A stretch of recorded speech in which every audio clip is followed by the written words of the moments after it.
Hello guys, welcome back to the channel. In this today's tutorial, I'm going to show you how to fix Android battery issue.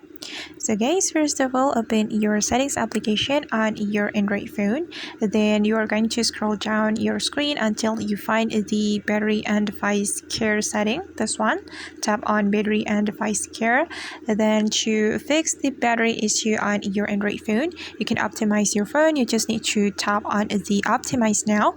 Then your battery issue will be fixed automatically by your phone. So just tap on optimize now. Okay, and you have to wait until the process complete. Alright, and now the process has been completed, and that's how we can fix battery issue on Android phone. I hope this tutorial will be helpful for you. Thank you so much for watching. If you found this tutorial useful, don't forget to hit the like button, leave your comments, and also subscribe to this channel. See you on the next video, guys.